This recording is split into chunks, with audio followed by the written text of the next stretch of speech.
कलातमोदकं सदा विमुक्तिसाधकं कलाधरावतं सतं विलासिलोकरक्षकम्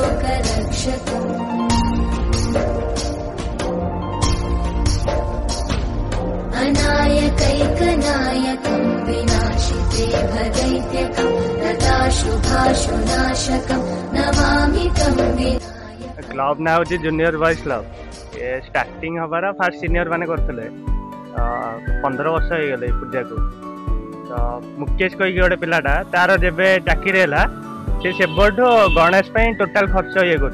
बाकी आम 30-40 जन रही सब मिसिकिना पूजा कर सेमती सीनियर जूनियर किसी ना सब मिसिकी कर भाई भाई हिसाब से 8टा बेलू आलती हो सकाल और संध्या 2 टाइम हो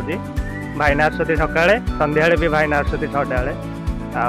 भोगराग जमी हवा कथा हो आम मार्केट नौनु 9 दिन रखुचु टोटाल पूजा 9 दिन 27 आमर भसाणी होती।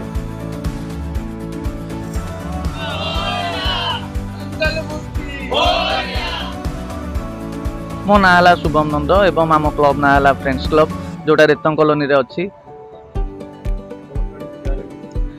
देखो ये आम 17 वर्ष है पूजा चालू अच्छी एवं आम चेष्टा करूँ सब वर्ष वर्ष जमी भी हेले आमको टे अलग यूनिक स्टाइल आम पूजा करने चेष्टा करूँ एवं आमको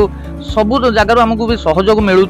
एवं एथरक जदि आम मूर्तिर जदि स्पेशलिटी जदि कहे आम मूर्ति एथर तैयारी करछु तिरुपति बालाजी स्टाइल रे एवं तांकर जो कल्चर तांकर जो थीम टाको आम एठी आनिकी रखीचु एवं आमर जेतक दर्शक माने आसुचंती आम तांको सेही थीम टा आम तांको बुझौचु जे आमर थीम है तिरुपति बालाजी थीम एवं एठी एमिति पूजा हुए। तो आम जेतिकी आम द्वारा हो पारुची आम सेतिकी दर्शक को आकृष्ट करने आम चेष्टा करूँ। देखो नीतिकांति कहले डेली सका ठाकुरंकर स्नान होउची तापरे तांको धूप दीप एवं नैवेद्य दिया होउची एवं संध्या बेले तांकर जेमिति आरती हवा कथा पूजा पाठ सहित तांको आरती करा होउची।